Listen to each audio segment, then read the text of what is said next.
우리 하나님의 말씀 같이 보겠습니다. 신약성경 디모데전서 1장 1절 말씀부터 11절 말씀까지 함께 읽겠습니다. 우리 구주 하나님과 우리의 소망이신 그리스도 예수의 명령을 따라 그리스도 예수의 사도된 바울은 믿음 안에서 참아들 된 디모데에게 편지하노니, 하나님 아버지와 그리스도 예수 우리 주께로부터 은혜와 긍휼과 평강이 내게 있을지어다. 내가 마게도냐로 갈 때에 너를 권하여 에베소에 머물라 한 것은 어떤 사람들을 명하여 다른 교훈을 가르치지 말며 신하와 끝없는 족보에 몰두하지 말게 하려 함이라. 이런 것은 믿음 안에 있는 하나님의 경륜을 이름보다 도리어 변론을 내는 것이라. 이 교훈의 목적은 청결한 마음과 선한 양심과 거짓이 없는 믿음에서 나오는 사랑이거늘, 사람들이 이에서 벗어나 헛된 말에 빠져 율법의 선생이 되려 하나 자기가 말하는 것이나 자기가 확증하는 것도 깨닫지 못하는도다. 그러나 율법은 사람이 그것을 적법하게만 쓰면 선한 것임을 우리는 아노라. 알 것은 이것이니 율법은 옳은 사람을 위하여 세운 것이 아니요 오직 불법한 자와 복종하지 아니하는 자와 경건하지 아니한 자와 죄인과 거룩하지 아니한 자와 망령된 자와 아버지를 죽이는 자와 어머니를 죽이는 자와 살인하는 자며 음행하는 자와 남색하는 자와 인신매매를 하는 자와 거짓말하는 자와 거짓 맹세하는 자와 기타 바른 교훈을 거스르는 자를 위함이니, 이 교훈은 내게 맡기신 바 복되신 하나님의 영광의 복음을 따름이니라. 아멘. 오늘부터 우리가 디모데전서 말씀을 나누겠습니다. 우리가 몇 년 전에 이 코로나 때문에 많이 힘들었죠. 코로나가 왔을 때 가장 큰 문제가 뭐였습니까? 백신이 없다는 거였어요. 백신이 무엇입니까? 이미 이 만들어져 있는 그 바이러스를 통해 가지고 이 백신을 우리가 맞게 되면은 우리가 그 바이러스에 대해서 저항이 생기고 내성이 생겨서 이길 수 있는 그것을 바로 백신이라고 말하죠. 백신이 개발되어 있지 않으니까 이 코로나 때문에 많은 분들이 참으로 힘들어했습니다. 그렇습니다. 이 백신은 우리 몸의 면역력을 강화해서 바이러스의 치명적 위험으로부터 우리를 보호해 줍니다. 신앙도 마찬가지입니다. 거짓 가르침이라는 영적 바이러스가 우리 주변에 퍼질 때 우리는 바른 교훈과 말씀으로 자신과 공동체를 지켜야 합니다. 오늘 말씀은 바른 믿음을 지키며 살아가야 할 우리 모두의 사명을 다시 생각하게 합니다. 바울이 디모데를 에베소에 머물게 한 이유는 에베소 교회 안에 거짓 교훈들이 퍼져 있었기 때문이에요. 3절 말씀을 다시 보세요. 내가 마게도냐로 갈 때에 너를 권하여 에베소에 머물라 한 것은 어떤 사람들을 명하여 다른 교훈을 가르치지 말며. 아멘. 이런 교훈들은 신하와 끝없는 족보에 몰두하게 하여 성도들의 신앙을 혼란스럽게 만들었습니다. 디모데는 거짓 교사들이 가르치는 자리에 서지 못하게 하고 복음의 순수성을 지키는 파수꾼의 역할을 감당해야 했습니다. 교회는 항상 바른 교훈 위에 서 있어야 합니다. 성도는 그 진리를 지키는 책임을 함께 나눠야 하는 것이죠. 우리의 역할은 진리를 혼탁하게 만드는 요소들을 걸러내고 복음의 빛을 밝히는 것입니다. 우리 교회가 이 복음 위에, 말씀 위에, 진리 위에 굳건히 서서 이 복음을 계속해서 전하는 위대한 하나님의 도구로 쓰임받을 수 있기를 소망합니다. 디모데가 힘써 세워야 할 바른 교훈의 목적은 청결한 마음, 또 선한 양심, 거짓 없는 믿음에서 나오는 사랑입니다. 5절 말씀 우리 한번 같이 읽어봅시다. 시작. 이 교훈의 목적은 청결한 마음과 선한 양심과 거짓이 없는 믿음에서 나오는 사랑이거늘. 아멘. 우리가 이 진리의 말씀을 가르치는 이유, 올바른 말씀, 이 바른 가르침을 하는 이유가 뭐라고요? 청결한 마음, 선한 양심, 거짓이 없는 믿음에서 나오는 사랑. 바로 그것이 우리가 가르치는 진리입니다. 사랑은 단순한 감정이 아니라 복음에서 우러나오는 실천이죠. 우리가 좀 이 불쌍한 사람들, 또 안타까운 일을 맞은 사람들 보면 긍휼의 마음이 일어나잖아요. 근데 이 마음은 예수를 믿지 않는 사람들도 동일하게 일어납니다. 왜요? 그 모두 다 양심이라는 것이 있기 때문에 어려운 이웃을 보면 도와주고 싶고 불쌍한 사람을 만나면 긍휼히 여기는 그런 마음, 모든 사람들이 다 가지고 있는 마음 아닙니까? 근데 우리는 좀 달라야 합니다. 뭐가 달라야 합니까? 내가 먼저 주님으로부터 그런 은혜를 받은 사람이에요. 그런 구원의 은총을 받은 사람이에요. 그래서 우리가 먼저 복음을 받았기 때문에, 구원을 받았기 때문에, 그래서 우리가 다른 사람들을 도와주고 섬기는 것이죠. 그것이 바로 전도고 그것이 바로 선교가 아니겠습니까?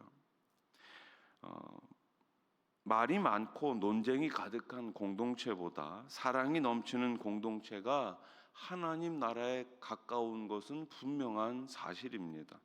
비판과 정죄보다 서로를 세우는 사랑의 말과 행동이 더 큰 능력이 됩니다. 모든 성도는 공동체 안에서 사랑의 지킴이로 부름을 받은 거예요.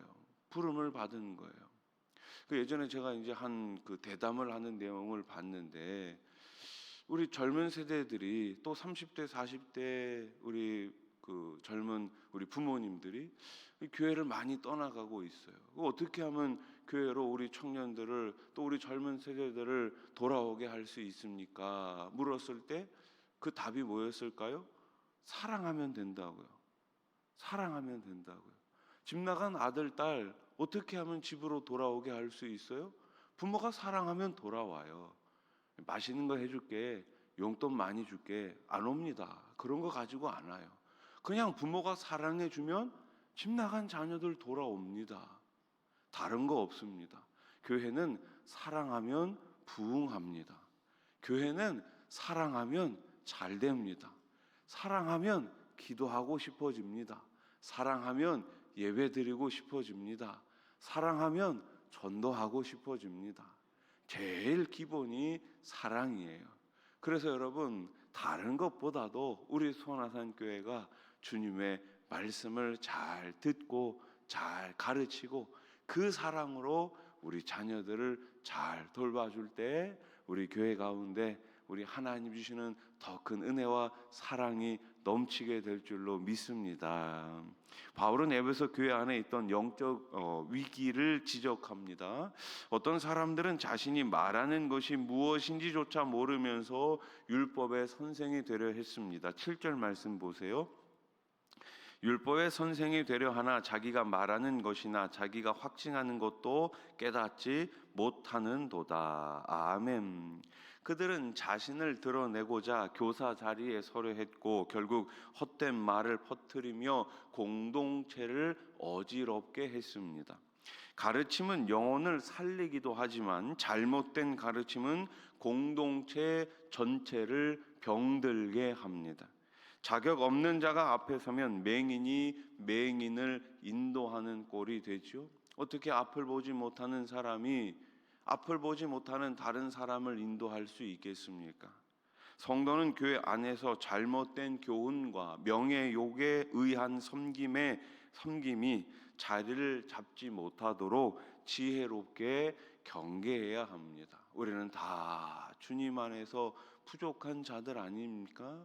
그러니 더욱더 겸손하게, 더욱더 어저께 우리 원로 목사님 오셔서 말씀 전해 주셨듯이 감사함으로 우리에게 주신 사명을 잘 감당해 나갈 수 있기를 소망합니다. 율법은 구원의 수단이 아닙니다. 죄를 일깨우는 도구예요. 8절 말씀 보세요. 그러나 율법은 사람이 그것을 적법하게만 쓰면 선한 것임을 우리는 아노라. 아멘. 율법을 지킨다고 구원을 받지 못합니다. 율법을 지킨다고 해가지고 우리가 죄를 범하지 않는 게 아니에요. 뭐라고요? 율법은 죄를 일깨우는, 깨닫는 도구가 되는 것입니다. 좋은 것입니다. 선한 것입니다. 여러분, 칼이 있어요. 칼이 유명한 셰프의 손에 들리면 아주 유용한 도구가 되는 것이죠. 그러나 그 칼이 강도의 손에 들리면 잘못된 결과를 가져올 수밖에 없습니다. 율법이 바로 그런 거예요. 율법을 바르게 사용하는 사람들은 자신이 먼저 죄인임을 깨닫고 하나님 앞에 나가게 됩니다. 반면 율법을 남을 정죄하거나 자기 의를 드러내는 데 사용하면 그것은 복음의 본질에서 벗어나는 것입니다. 말씀은 남을 다그치기 위한 도구가 아니에요. 우리 자신부터 변화시키는 하나님의 음성입니다. 말씀 앞에 나 자신을 먼저 세우며 겸손히 순종하는 마음으로 반응하시기 바랍니다. 바울은 자신에게 맡겨진 교훈이 복되신 하나님의 영광의 복음을 따른다고 고백해요. 11절 말씀 보세요. 이 교훈은 내게 맡기신 바 복되신 하나님의 영광의 복음을 따름이니라. 아멘. 복되신 하나님의 영광이에요. 우리가 그 하나님의 영광에 참여하게 될 때 하나님께서 예비하신, 준비하신 복을 함께 누리게 되는 것이죠. 바른 교훈은 언제나 복음에서 시작되고 복음으로 완성됩니다. 복음은 죄인을 구원하고 인생을 새롭게 하며 공동체를 하나 되게 하는 하나님의 능력이에요. 우리가 무엇으로 하나 될 수 있겠습니까? 우리 교회는 오직 복음, 오직 예수 십자가로 하나가 될 수 있음을 믿으시기 바랍니다. 그래서 우리가 한 하나님을 믿고 한 예수님을 믿고 한 성령님을 믿는 것이 아니겠습니까? 내가 만난 그 예수님, 우리 자녀들이 만나고 우리 자녀들이 이번 여름 성경학교 수련회를 통해서 그 빛 되신 주님, 진리 되신 주님, 나를 위해서 십자가 지신 그 주님을 만남으로 그들의 인생의 주인이 예수 그리스도가 될 수 있기를 소망합니다. 그때 우리 교회가 더욱더 주님 안에서, 복음 안에서 하나로서 든든히 세워져 가게 될 줄로 믿습니다. 성도는 복음을 통해 부름을 받았습니다. 그리고 복음을 따라 살아가야 합니다. 우리의 말과 행동이 복음을 흐리지 않도록 주의해야 합니다. 바울처럼 우리도 맡은 자리에서 복음을 따라야 할 복음의 청지기임을 믿으시기 바랍니다.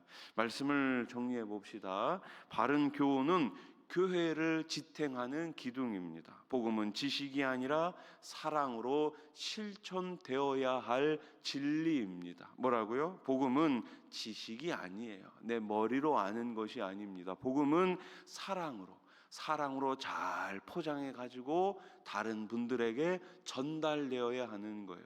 우리가 선물을 할 때 그냥 주는 것하고 예쁘게 포장해서 주는 것하고 다르지 않습니까? 우리가 이 복음이라는 걸 가지고 있는데 이 복음을 사랑으로, 우리가 받은 그 사랑으로 잘 포장해 가지고 다른 사람들에게 전해야 할 줄로 믿습니다. 디모데처럼 우리도 각자의 자리에서 복음을 기준 삼아 거짓 가르침을 분별하고 우리 공동체를, 우리 가정을 잘 지켜야 할 줄로 믿습니다. 오늘도 이 복음을 붙드시고 바른 믿음 안에서 살아가시기를 우리 주님의 이름으로 축원합니다. 기도드리겠습니다. 하나님 아버지, 또 한 주간이 시작됩니다.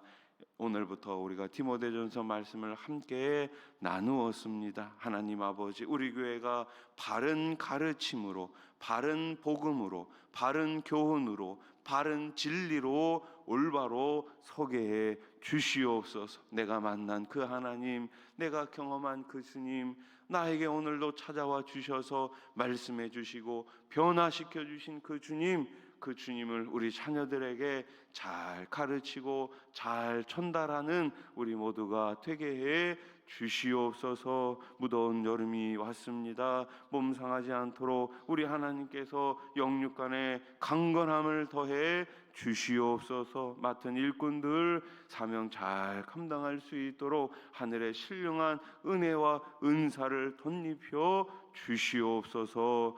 이제 여름 성경 수련회가 본격적으로 시작을 했습니다. 우리 자녀들 이번 기회를 통해서 꼭 살아계신 주님을 만나게 해 주시고 하나님의 이름으로 매일매일 승리하는 믿음의 우리 자녀들 다 되게 해 주시옵소서. 평생에 계신 우리 어르신들 있습니다. 또 환우들이 있습니다. 이 시간 찾아가 주셔서 예수님의 십자가 보혈로 하나님 깨끗하게 치료하여 주시옵소서. 삶 가운데 여러 가지 어려움을 겪고 있는 환난을 당한 우리 환우들, 우리 또 교우들이 있습니다. 성도님들 있습니다. 하나님 아버지 부르짖어 기도할 때에 우리 하나님 꼭 들으시고 응답하시고 역사해 주시옵소서. 이 나라 이 땅을 긍휼히 여겨주시고 세워주신 대통령과 모든 위정자들이 하나님을 두려워하고 백성을 사랑하는 마음으로 정직하게 잘 나라를 다스릴 수 있도록